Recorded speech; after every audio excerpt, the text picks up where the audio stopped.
Hey everybody, this is Lucas coming to you from Salt Lake City today. I posted a video yesterday and I know I didn't look that great. I actually figured out I gave myself food poisoning on accident. But yeah, I was kind of in a low spot. I talked a little bit about not writing a gratitude list or my gratitude journal. And so I looked at the dates on my gratitude journal and realized it'd been like 10 days since I wrote in it. And I was like, oh, no wonder why I've been feeling this sense of doom, I guess you could say. Because like I said, I have a lot of things on my plate as far as like court stuff. And, you know, I'm definitely not a criminal. I'm a person that decided to not have a place to live at one point in my life. I didn't think it was worth it. Didn't feel like it was worth it because at the time I was always on the road and never home. So what was the point of having a home? And then once I decided to stop trucking, I ended up homeless pretty much. I had a storage shed with all my belongings in it, but I really didn't have anywhere to go. And so I adapted to living in my car with another person, and we did that off and on for about 2 years. And it was really hard. It's hard when you have another person that you're worrying about and having to take care of, and so on and so forth. Not to mention I'm in a Toyota, and you can only get so comfortable in a Toyota Avalon, you know. So but what really enlightened me today, I seen another YouTuber, some of you might know, Joey the Gypsy. And what's funny is he explained his situation. It was kind of like where I was at a couple of years ago. And he was actually in the same city and state in Clearwater, Florida, doing the same thing I was doing about 2 years ago. And it all made sense to me, you know. And he started YouTubing and getting followers and being able to get things and do things without having to work. Because let's face it, work is a joke.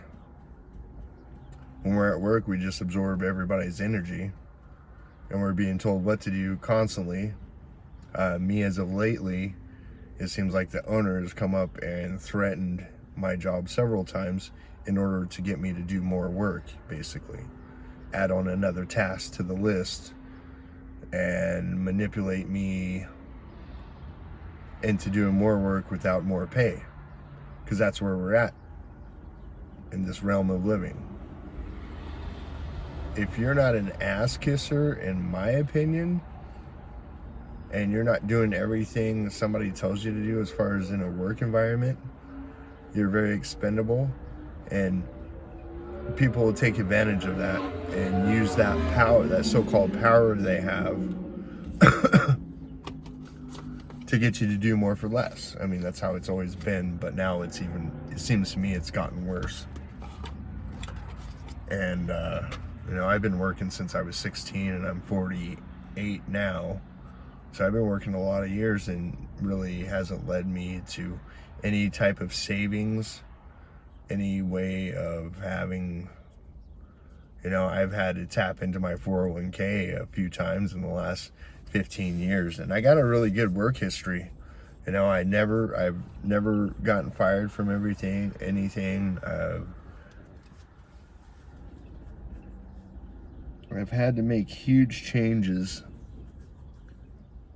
job-wise and took huge pay cuts. And I've had to dig myself out of all kinds of weird financial holes in my lifetime. And it just really mind boggles me how much the financial and the whole system has really gone downhill. And it doesn't really scare me at this point, but I know I need to have some kind of a side hustle per se. One of the good things I do have going for me is I'm a drummer. I've been playing drums for roughly 36 years now, and it's never really made a lot of money per se, but I have been able to inspire and uplift people through the music, in which I also do Reiki healing. I can take those tools and expend that energy towards people through the drums, and I think that's one of the things that makes me a really good drummer, because I'm not the best and I could be better. I mean, every day's a way to become better at whatever you choose to do passion wise. And so now I've been at a point where I got some possessions of weed and little things here and there that, being in Utah, there's a lot of stuff, even though weed's legal and if you have your med card, you can partake in it, but they have also other rules like don't put fire to the weed. Everything has to be electronic if you're going to partake in it. And that's what's really screwed me up, because I've had ounces taken from me from the cops. And when you live in your car, you take what you have, and that's what you have. I was clean off everything for almost 10 years. I got involved with Narcotics Anonymous. I was in a point in my life. I had gotten a DUI, and they were making me go to NA meetings, and I decided I liked it. I got really involved and, was able to get clean time. I spent 16 years using meth. I am now clean off of meth, almost 21 years now. And so when they call it a relapse, when I got into trucking, I had to find a new place to do my recovery, and Washington State was one of those places where I was at a lot and was going to meetings. Anytime I was trucking, I would try to park as close as I could to a meeting to save money on Uber, but still be able to do my recovery, do the things I need to do to stay clean on the road. And then I went through my 4th divorce, and I was working through the feelings and the emotions based upon that divorce with my sponsor, and writing about it and talking about it and trying to get through it without using. And then one day I just decided I'm going to go to one of these dispensaries and I'm going to buy me a couple joints. Mind you, it had been almost 10 years since I'd smoked. And so I did what I felt I had to do, and it made me feel like I was a kid again. It took all the stress and anxiety that I was feeling, not just through having to go through this divorce, but just life in general. Because life has become so complex and so full of anxiety. I mean, I quit watching the news roughly 23 years ago because I was understanding that was programming me. And so I stopped watching it, and I got less stress and less anxiety from not watching the news. Makes sense, especially today, because no news is really good news in my mind. And so when I relapsed, I didn't really tell anybody about it because it's so-called relapse, even though I call it medication. It's my medication to help me, in my head, not take everything so serious and kind of just flow through life. And so, as of lately, I've tried to I've cut down on my prescription, of course, and I don't smoke or anything as much as I did.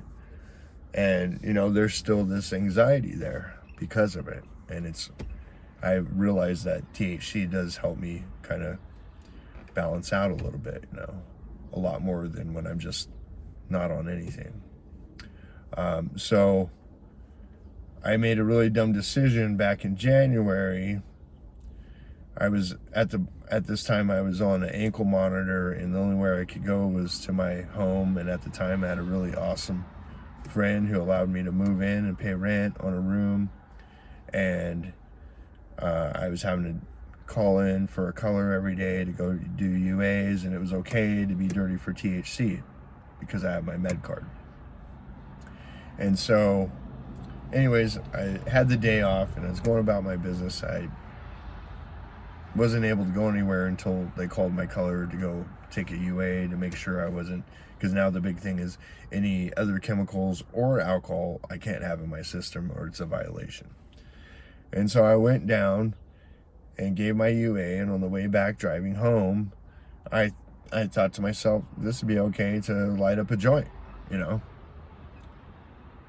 And about 5 minutes down the road, I get pulled over by an undercover. So mind you, I'm on an ankle monitor. I just got done UAing for, you know, my 30-day probation thing. And I get a DUI for weed. And luckily, my car didn't get impounded. They didn't take me to jail. They were very nice. The authorities were very nice to me. And they were giving me a chance because they looked at my record and seen I already got 3, you know, I got like 3 charges within a month and a half, mind you, in 2 different counties. And it was all, and what's funny is I passed all the field sobriety tests in those 3 cases because I wasn't getting high. When I was living in my car, I would only get high usually in the morning, early in the morning, a few hours before I had to go to work. That way, if I did get pulled over, I wasn't technically stoned or anything like that.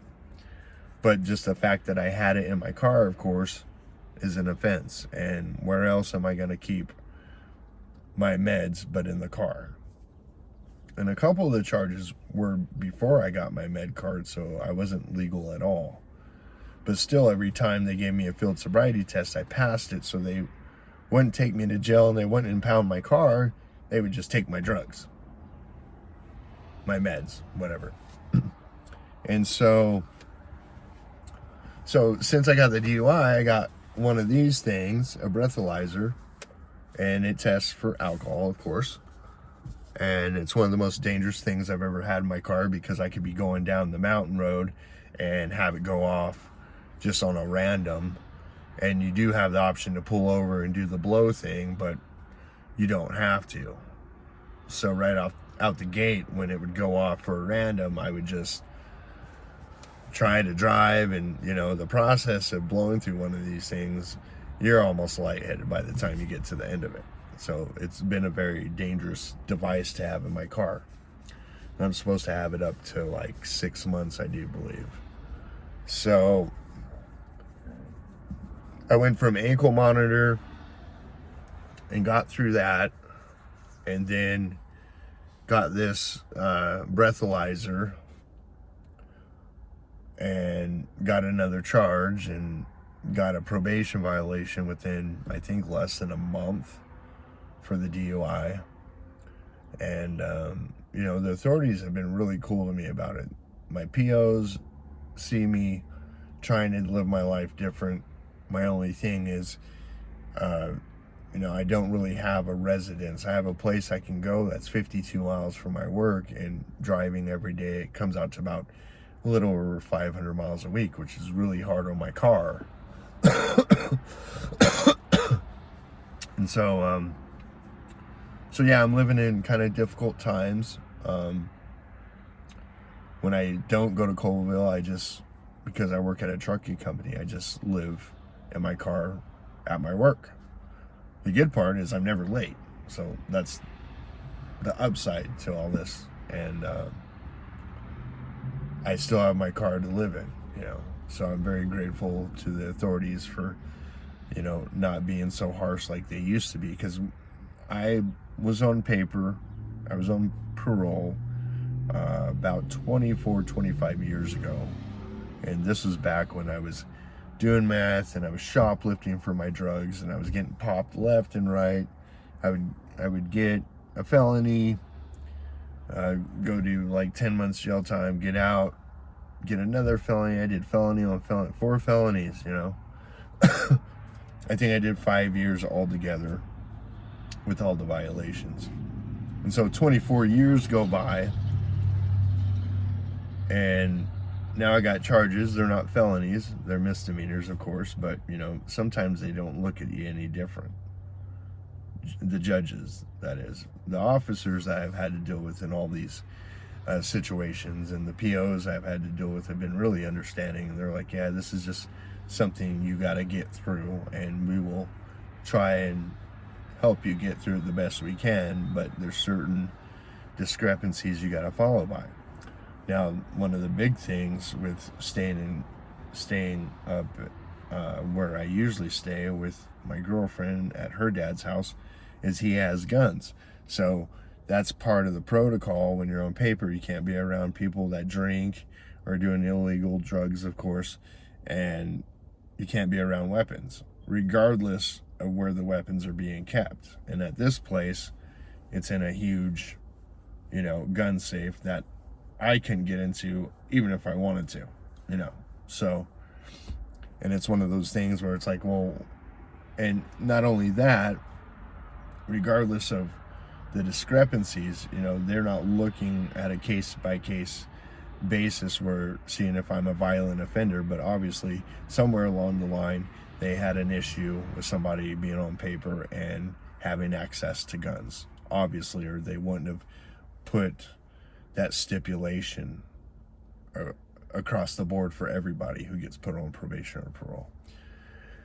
And so I got a PO that's been working with me, and you know, he talked to my girlfriend's dad yesterday, and we took a picture of the safe. I even took a picture of the safe with my girlfriend standing next to it so they could see actually how big it was, and it's a huge sucker, you know. Moving that or the guns would be a pretty big process, and this is where the technicalities come in. And you know, I was told by another PO that, you know, you can live in Walmart parking lots and this and that, but you know, really you have to have a address to be at. So they recommended maybe I put the homeless shelter down and stay at my work instead of staying at the homeless shelter. At least, you know, it's an address, because as long as I'm not getting any more charges and I'm reporting monthly and I'm doing what I need to do, I can move forward with my probation. I still haven't gone to court for sentencing for my DUI, and I still haven't gone to court for the probation violation due to the DUI, so I still got some stuff that I'm have to go through and see where that's going to put me at. At this point, nobody wants me in jail because they want me to pay the money I'm going to owe for, you know, my discrepancies.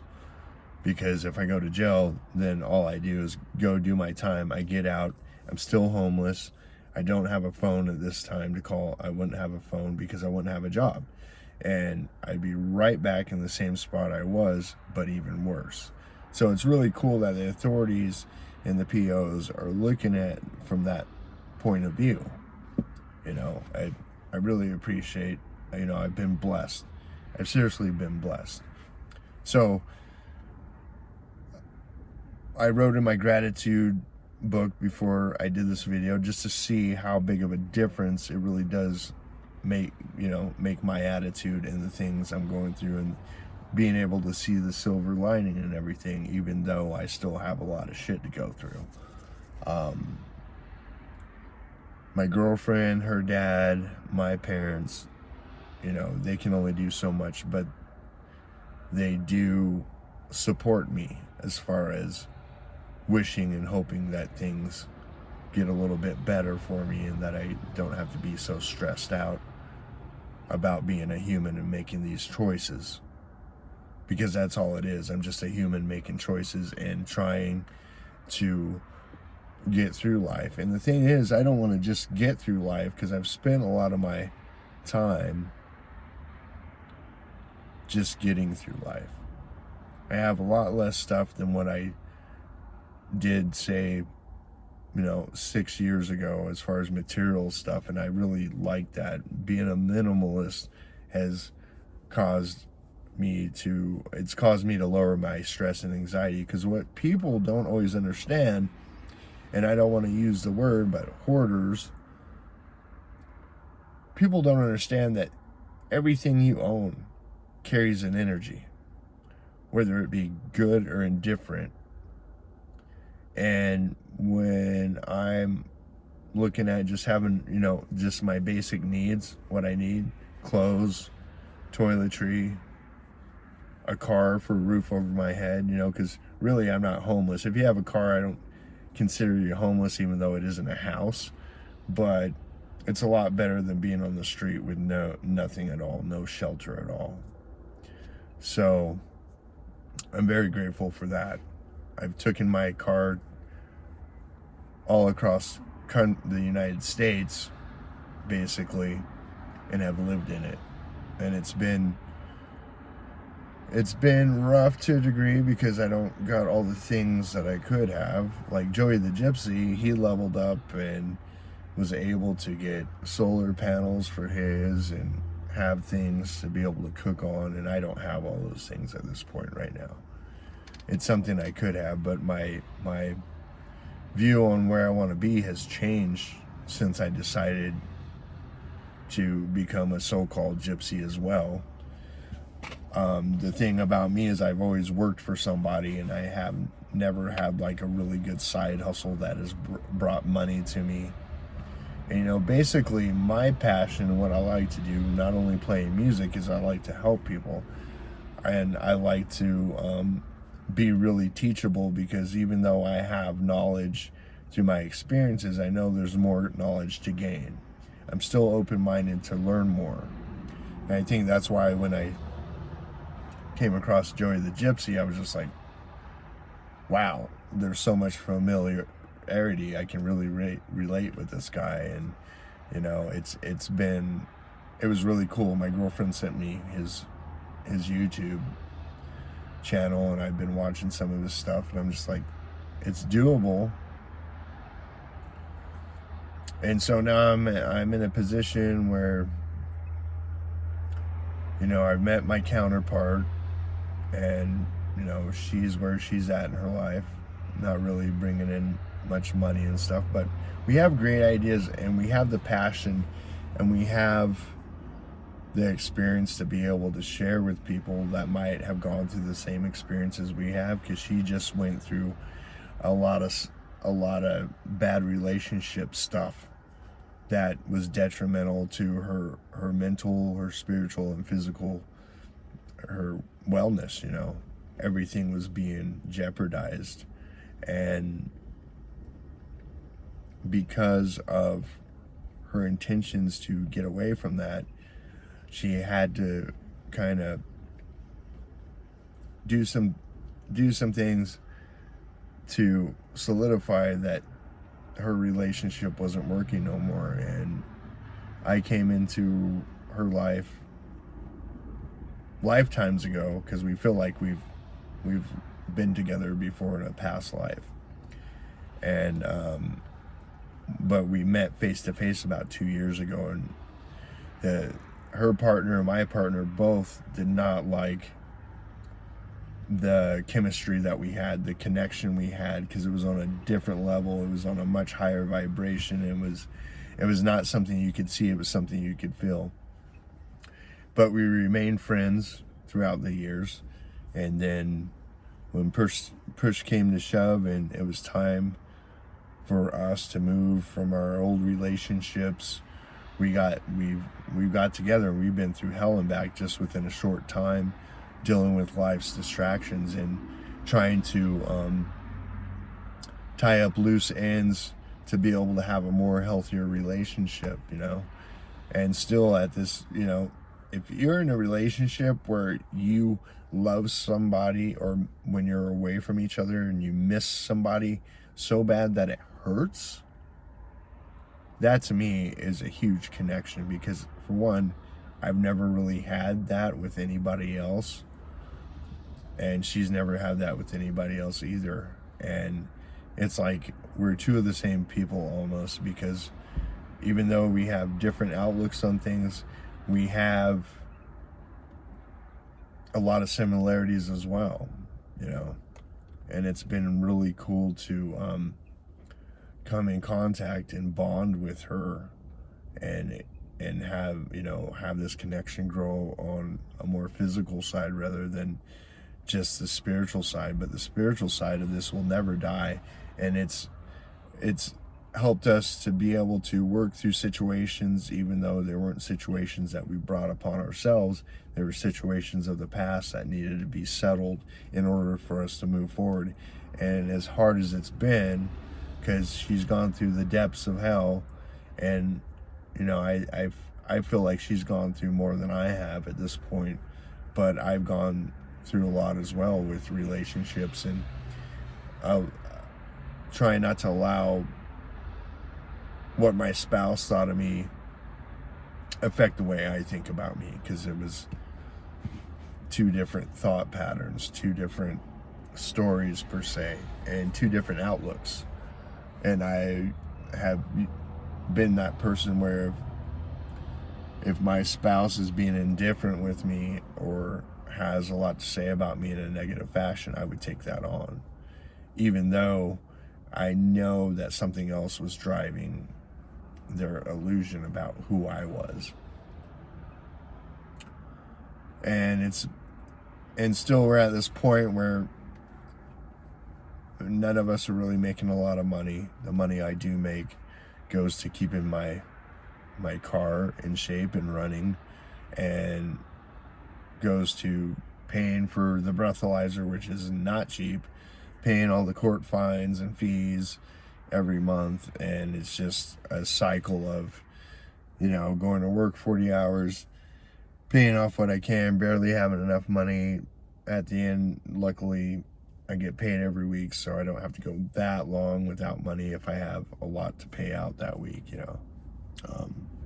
Budgeting has been a really huge chore because I don't make a lot, and I got so much going out, of course. And that's everybody's story at this point, I feel, unless you got a lot of money. So yeah, writing in the gratitude, being grateful for the things I still do have, regardless of how I feel at the moment, I can still be grateful and see the silver lining and why things have happened. Not everything that's happened, because there's some things that have happened I'm like, I don't get it. And another thing is, as far as like being in this so-called new relationship, even though we've been in the relationship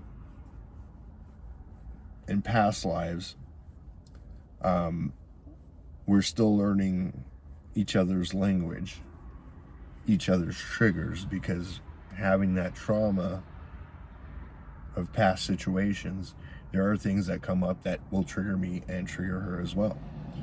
And understanding that it's not necessarily this lifetime of things that have happened that cause these triggers to make us act out.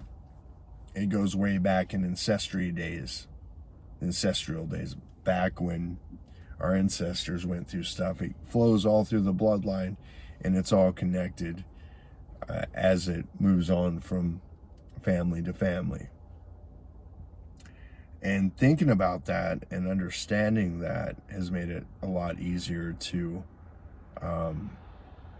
lessen my triggers, or take a moment and step back when a trigger is an inflammation per se, lack of better words.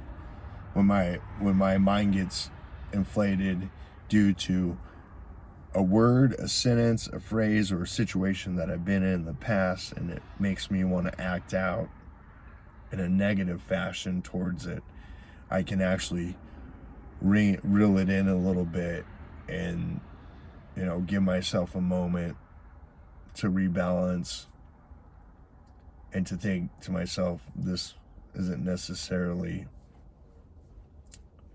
something that I have to act out on, because some of this doesn't even have to do with me. It has to do with my ancestors.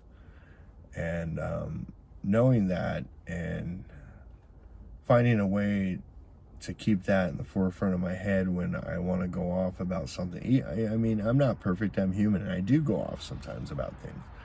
But it's starting to lessen.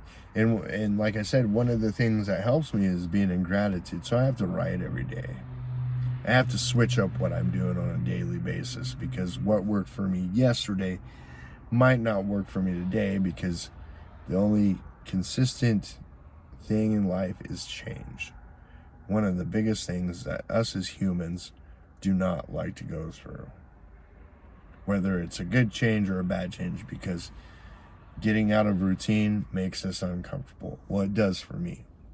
When I get out of routine of things that help me feel fulfilled or enlightened, like playing music and being creative with videos or whatever it may be, and when I don't get to do those things, I feel out of balance, and then things trigger me more often because I'm not feeding my spirit what it desires. And so luckily tomorrow night I have an audition with a band out here in Salt Lake, and I think it's gonna go good, and I'm gonna get to, you know, be in my realm of where I feel comfortable. Life isn't always about being comfortable. I get out of my comfort zone a lot to be vulnerable, to be able to learn, to help me remain open-minded, because every time I do, I always learn something that I needed to learn. And it's not always like that. Sometimes it's down the road. I'll figure out what this situation has taught me. And I'm grateful for that process. It's a great process. And it keeps me moving forward. It keeps me in the now. And that's the biggest part for me, is to be able to live in the now, even though the distractions of life are all around me. When I write my gratitude book, I can be in the now. I can look at my life, because what goes on around me isn't necessarily my reality unless I allow it to be. I can create my own reality and do the things I need to do to stay as balanced as possible. It's a very tricky art, but as long as I'm open-minded, I can pull through. And now I'm to the point where I am wanting to, you know, have more experiences, have more fun experiences, and do some things I don't like to do as a activity to pull myself out of a normalcy of regimens that are only based upon going to work and finding food and getting shelter and all this. It's way more than that. So I'm putting together a plan to be able to do something at least once a week with me and my girl, to break up that monotony of whatever it may be, whatever structure we have put ourselves in at this point. Whereas she is still dealing with getting through this last relationship that was absolutely horrible, we can still find time to move away from that past experience and be in the now.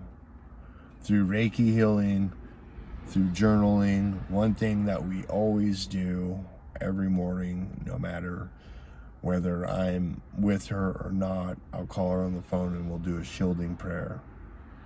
That was brought to me by my Reiki masters, and which I'm very grateful for. They've been a blessing to my life. They've enhanced my life. Once I got attuned to do Reiki, I felt like I could do so much more for people than what I could before. It's been a blessing, because initially I'm here to help people, and I'm here to be helped as well. I can be the teacher and I can be the student in the same aspect. because I know being closed-minded will never get me anywhere. And it might not look like I'm anywhere per se now because I'm in my car, but there's a lot of freedom to not having to pay rent because it takes away the worry. But still, I have to worry about making repairs on my car in order for this all to work out, and some of this stuff is really expensive and I can't do it on my own, and I don't know how to do some of the things. I mean, yeah, I can always go to YouTube and figure things out, but it's not always that easy to get in tune with some of the things because I'm limited. It's been a really indifferent day because my work situation isn't really ideal. Our owner keeps us in fear of losing our job all the time, and it's just a way to manipulate us to do more for less money. And it's really sad. It's really sad that this is where it's come to. So I'm in the process of making a plan. Granted, I have to have a job. Being on probation, I'll probably be on probation probably till next April. And so I will initially have to have a W-2 job, of course. But I am also working on getting a side hustle and helping people. So if you don't know how to be grateful for what you have in your life, hit me up on the messages, on the comments, and I'll talk with you about it. Talk with you about the process that I've done. And everybody's different on my process. Might not help everyone, but I think my stories will, of what I've been through. Because bottom line is, we're always looking to relate with somebody. At least I am, because I don't want to feel alone out here. I don't want to feel like, and I'm not the only one that's gone through the stuff I've gone through. But I like to help people, and I like to be taught as well. If anybody has any input or ideas, questions, hit me up in my comments. Hit me up on my email. And we'll talk. And we'll see if we can help each other. I mean, this is what life's all about. I don't want to get too much into it, but the way our society has been ran, we're like a bunch of sheep, and it's very important to open that third eye to see what the real reality is, to be able to act accordingly, to fulfill one's spirit, one's mindset, so we're living in our true purpose. And that's what I figured out for me. True purpose, authenticity, being honest, having integrity. These are the things that keep me moving forward. These are the things that keeps my head held high and allows me not to judge myself for my shortcomings.